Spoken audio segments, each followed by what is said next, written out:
roughneck chainsaw grinder.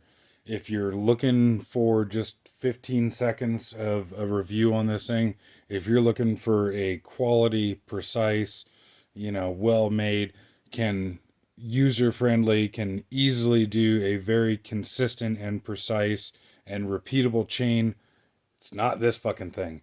This sucks. I essentially wish I never bought it. And if you're looking for well made, precise, and quality, move on and find something else. Now, to elaborate on that further, the reason that I bought the roughneck chain grinder is because it is a copy of, or a third shift production, whatever the fuck, of a Oregon chain grinder, which in I don't know, my younger, more naive years, I had kind of just assumed, okay, like Oregon's the shit, and like the Oregon chain grinders are the de facto standard for round ground chain, anyways. Um,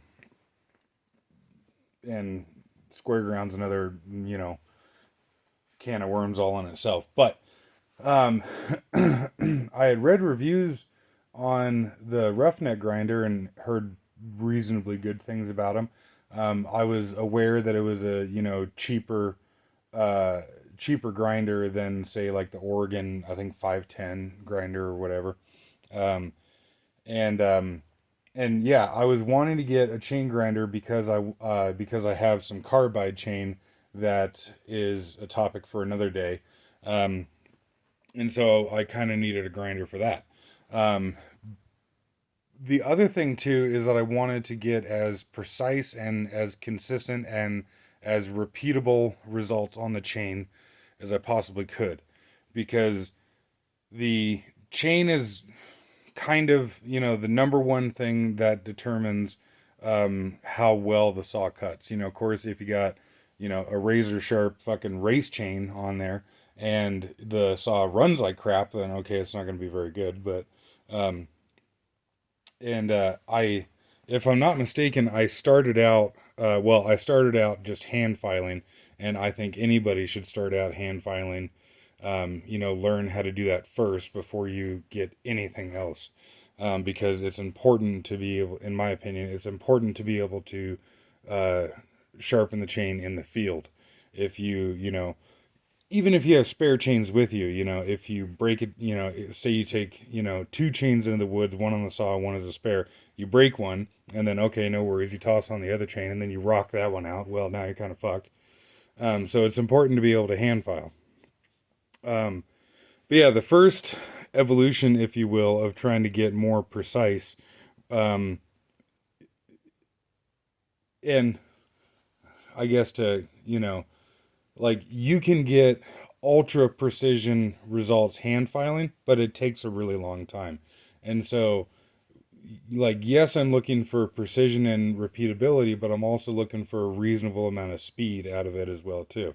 Like, I'm not, say, a saw shop, like a budget saw shop that their primary concern is crank out as many chains as you can as possible and rolling in a charge, $3 a sharpen on a chain or whatever. Um, anyways, so I started with this guy here, and this, seemed like a reasonable idea at first. Um, and it does work, don't get me wrong. And it's this one, if I'm not mistaken, is a Grandberg. And it's got all sorts of adjustments on it. You can adjust the height of the. Let's see. Here's one of the problems, though. You can adjust the height of the deal.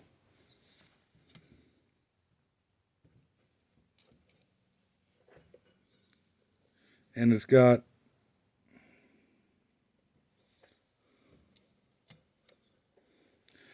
a little chain stopper on here, so you roll the chain around and come back to a certain spot. And then in theory, you just, it's really hard to do around the camera.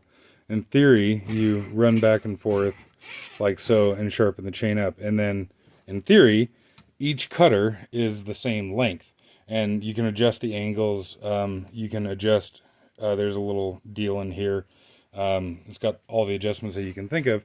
The problem is that it's just kind of finicky to deal with, and like this rod here will get hung up. So like you'll be filing along, and then it kind of sticks. And you can see like I put some oil on here and whatever, and it's it's half-assed, but it's not what I was looking for.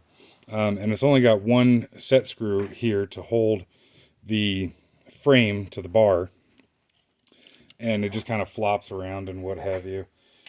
And like if you are, if for one reason or another you can't take the chain off the saw, or you don't want to anyways, like say it's in a chainsaw mill or something, I don't know, maybe this would be halfway decent. And of course, there's 1,001 different options out there for filing guides and what have you. But this again, this gadget here again was not what I was after and not what I was looking for. Forgot it even had the sticker on it still.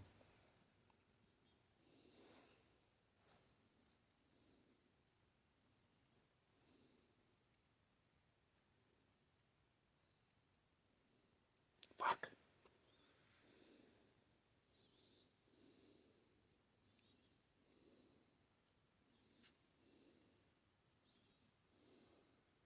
Son of a bitch. Anyways, it's a Grandberg.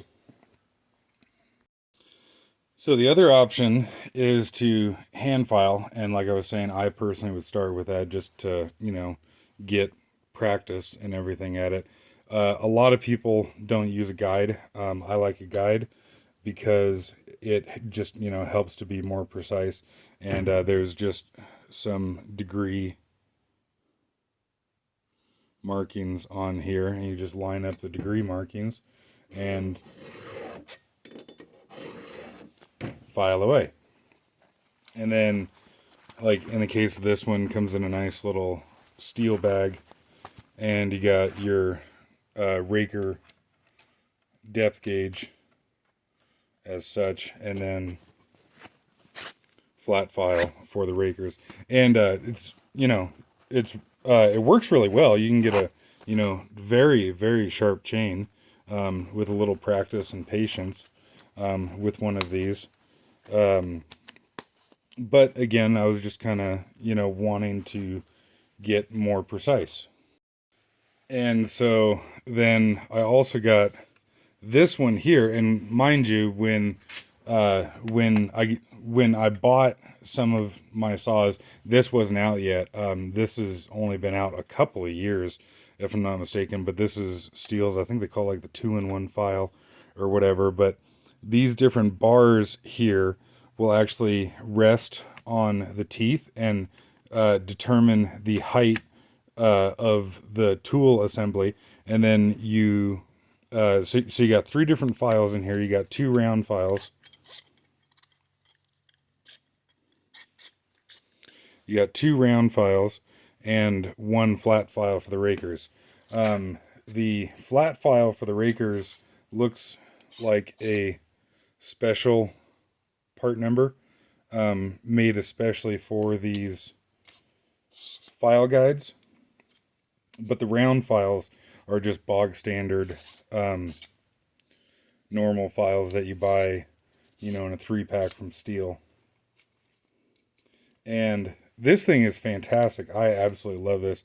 I really wish that they had this when I first was dicking around with it, because these here I've only had about a year or whatever.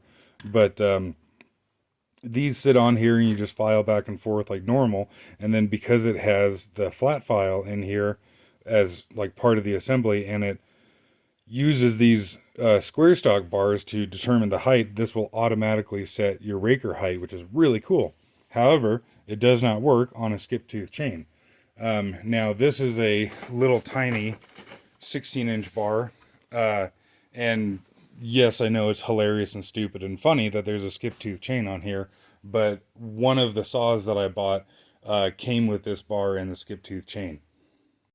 And so those previous options that I showed there are really handy because they're, man powered and they're portable.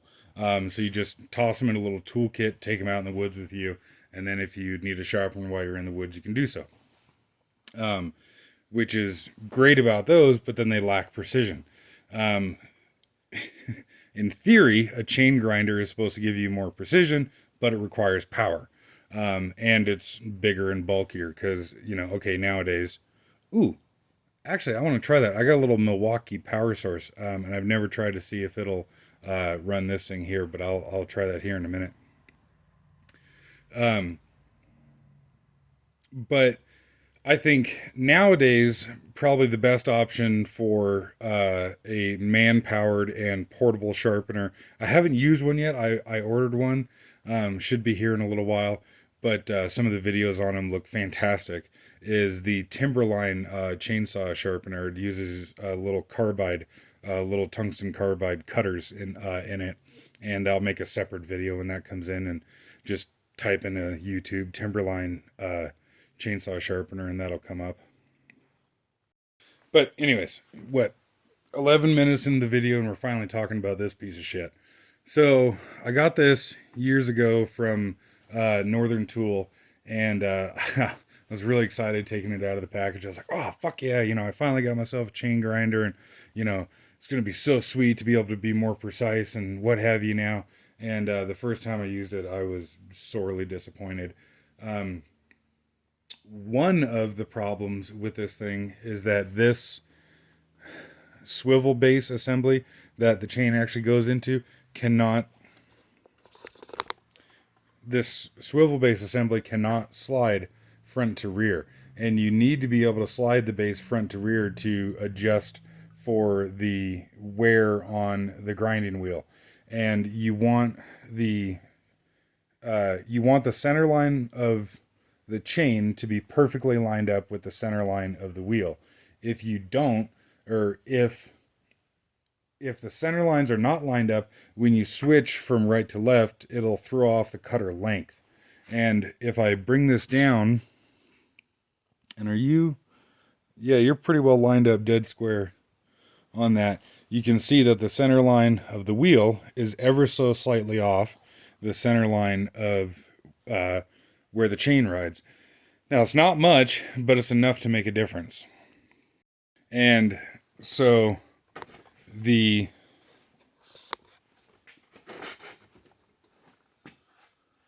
if we see here, the grinding wheel needs to go forward. And so I've tried putting washers and shit behind here because there's a center pivot and then the bolt where this knob goes through. This thing is already really floppy. You can't see it from that angle. This thing is already really floppy and not very rigid. And then when I put the washers behind there, it just completely went to shit.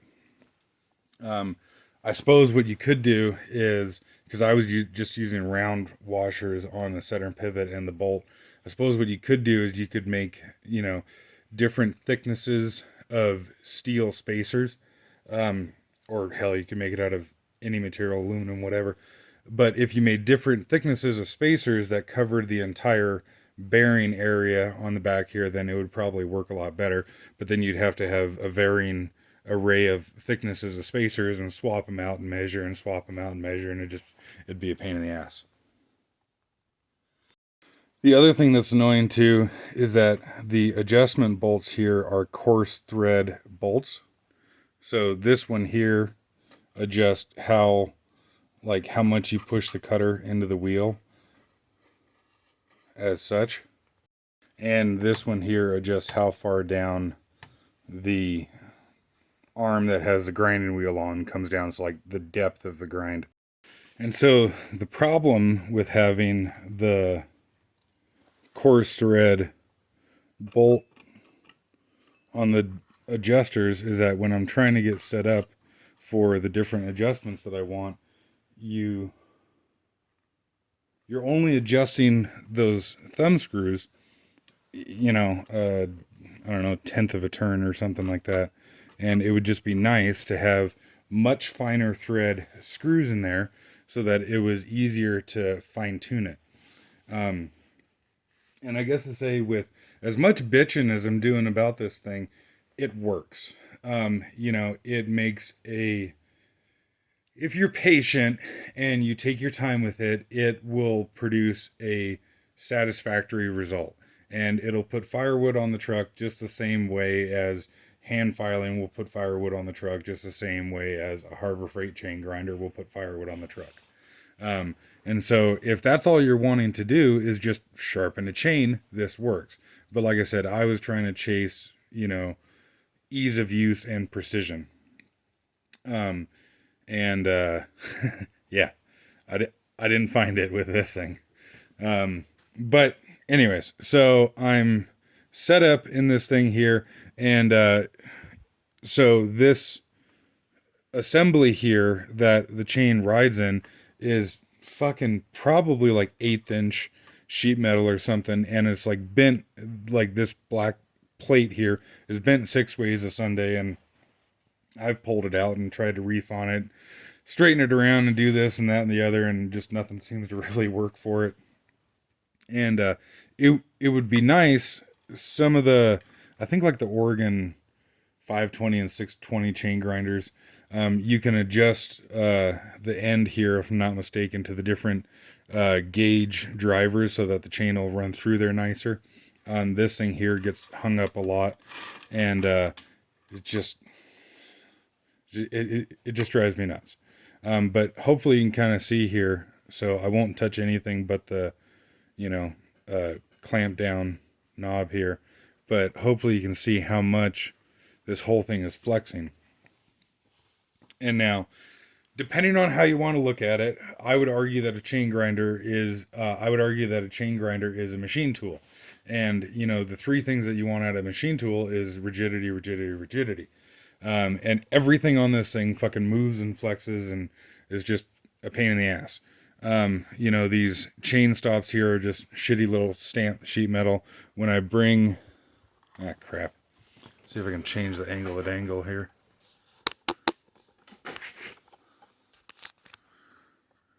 Yeah, when I bring the grinding wheel down, you can see we got a couple thousandths of side to side.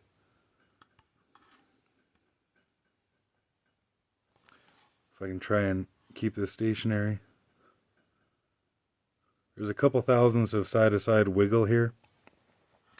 And because this clamping mechanism here does not hold onto the tooth very well, oftentimes you'll get, like, say the vise, for lack of a better term, I'll pull the chain back into the chain stop and tighten down the vise, and even there actually it moved a little bit, but you'll think that the cutter will be in there nice and secure and what have you, and then when you actually bring the grinding wheel down and contact it, you'll watch the cutter kind of walk upwards a little bit. And so fucking phones and shit in the way, but I'll try to reach around all this and see how this works here.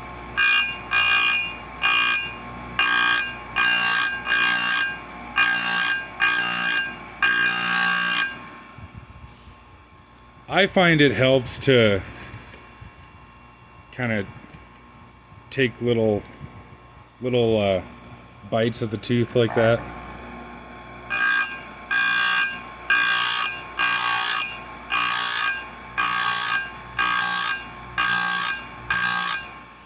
With these wheels, and yes, I know that wheel is not clean and should be dressed up, but with these pink wheels, it's very easy to overheat a cutter if you go too fast.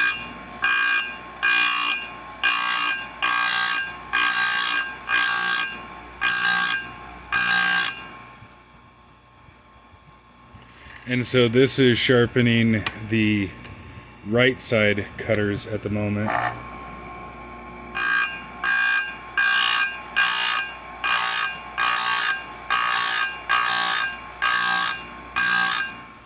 So I'll finish out the right side and come back when we flip. So gone all the way around and came back to the one that I started on. And so we'll flip around here.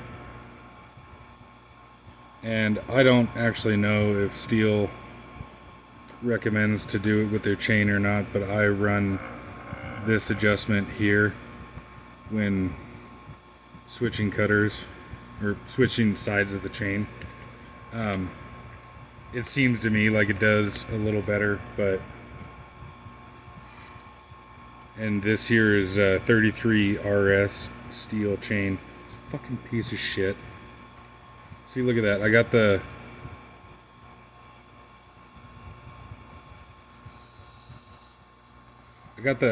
the knob on the bottom here reasonably tight.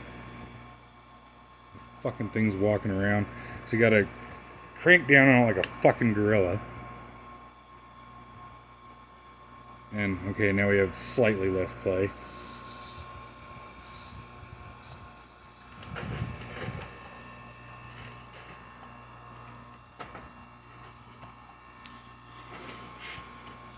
Okay, and so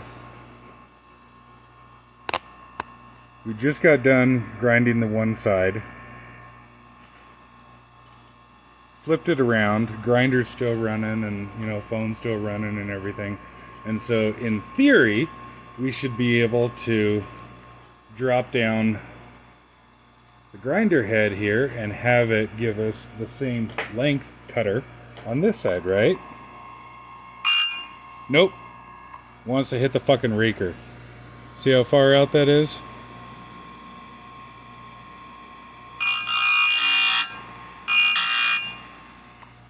So now what I gotta do is, or not necessarily what I gotta do, but what I do anyways,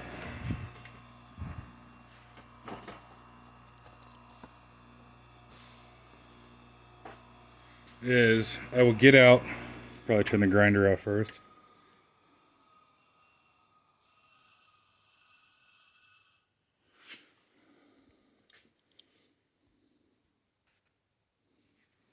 So now what I do is I get out the dial calipers.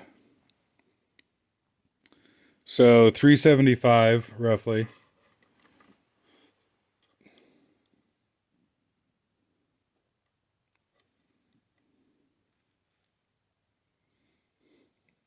And 370, about 375.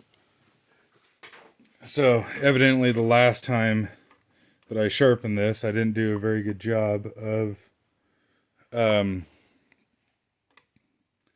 getting everything lined up. But so now I know I'm out of the shot, but I'll sit here and I'll fuck with the adjustment to try and get this set correctly.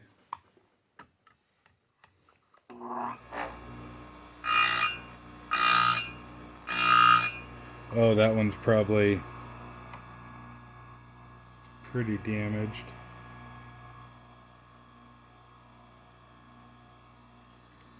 This thing got rocked out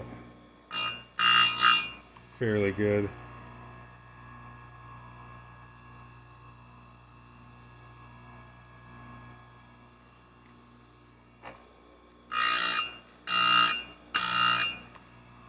So I'll actually flip over to the next cutter here.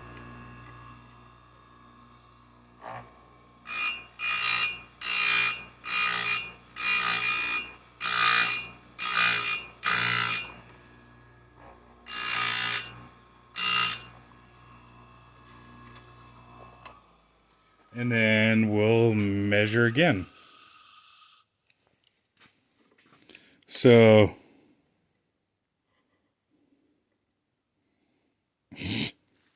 you see that? 379 on that one. 363. Sweet. So yeah, even with, dicking with this thing, it just doesn't do that good. Now, like I said, it'll put firewood on the truck just fine.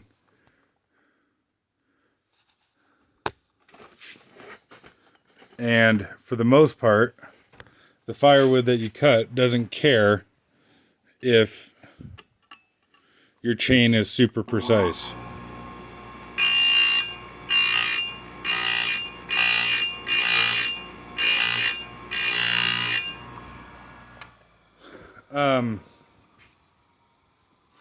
And I ordered a grinding wheel to be able to sharpen, well, in theory, to be able to sharpen carbide chain.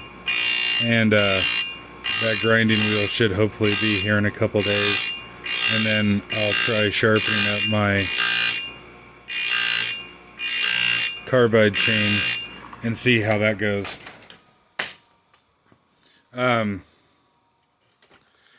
But yeah, I mean, yes, it works.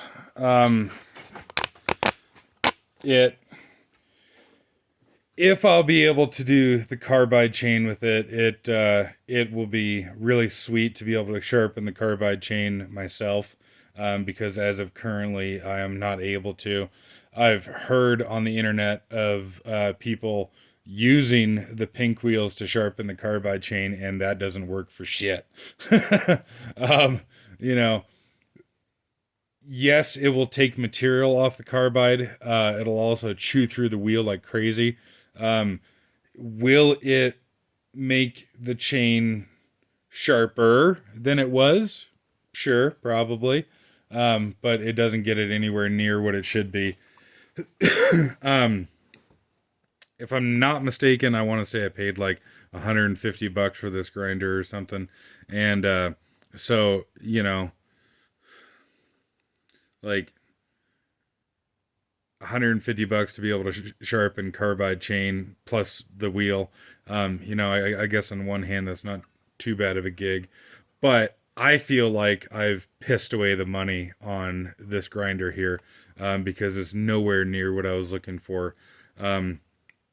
I was looking around on the internet recently that I can get a brand new steel USG is what they're called, which is the steel branded chain grinder. And it'll also do a lot of other things. It can do like the hedge trimmer knives or whatever those things are called. But I need to call them and see what they say. But Madsen's Saw Shop up in Washington, according to their website, they have those things available for like $650.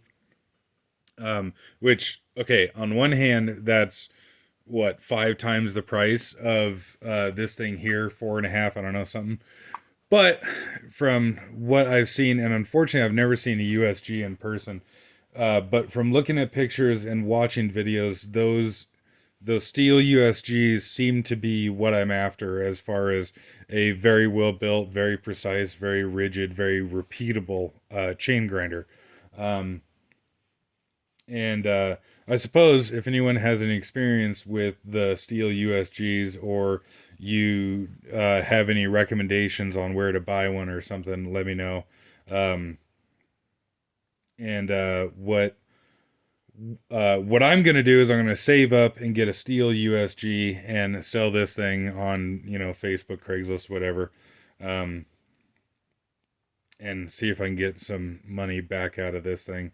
I personally don't mind paying a premium for quality tools. I really appreciate quality tools, and it just makes life a lot easier and nicer and less frustrating when you can just work and not fight the tool. Tools are supposed to make our lives easier and less, I don't know, uh tools are supposed to make things less frustrating and make them easier. Now, I say that, and of course this chain grinder is pretty sweet, and the fact that you can buy something like this for $150 is pretty incredible, because if you were to try and make this thing yourself, like, holy shit. As far as starting from raw materials in the earth to a functional chain grinder, I couldn't make this for $150. And I'm I'm well aware that this thing does, at the end of the day, do its job. Um,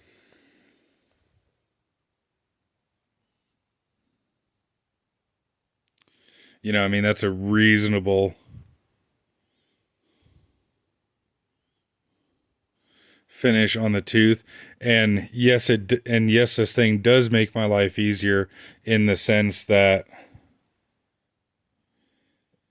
if I tried filing this, it like if I had nothing but a blunt rock and I was, you know, trying to file the chain with a blunt rock or whatever, is this thing easier than doing that? Yes, um,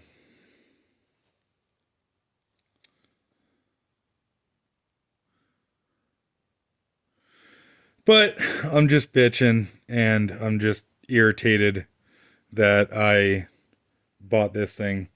I wish that I had not bought this and just saved up and bought the USG right off the bat. Um, okay, looks like I need to go back on that tooth there. And I guess, I mean, this video's already long as shit at this point. So, fuck it. Uh, Personally, I want to round grind chain. Um, I I personally don't deem it to be worth it to get into square filing or square grinding. Um, I have run square ground chain before as far as like buying it new from steel. And even then, a chain right out of the box is not at its ultimate potential of how fast it can cut. And even then, the round ground RSLF, if I'm not mistaken, chain from steel, that cut really cool. It was really cool to see how fast that thing cut. But I like the round ground because it's easier to deal with. Um, it's easier to resharpen in the field. It's just more user friendly for me. I can take a round ground chain, put it on the chain grinder here, and grind it on the chain grinder, and then I can take the very same chain out into the field and just touch it up with a file, no worries, quickly and easily. Can you square grind? And then if you get out in the woods, touch it up with a file. Yes, of course, but it's just more meticulous, and I personally don't need the benefits that square ground gives. Um, but when you get into square ground chain, then the grinders for them get really, really cool, and really, really well made and what have you. And like and actually it would work for round ground too. Sylvie has got a raker grinder that the whole machine's purpose is just to grind down rakers, and then they have separate square grinders as well too that um, I've never handled one myself, but if I'm not mistaken, they're like completely American made with a Baldor motor on them and what have you, and they are like kind of top quality, if you will. But then you're paying $1,500 for a grinder, and so to me, it seems like the steel USG is kind of halfway in between Chinese piece of shit and a $1,500 Sylvie square grinder.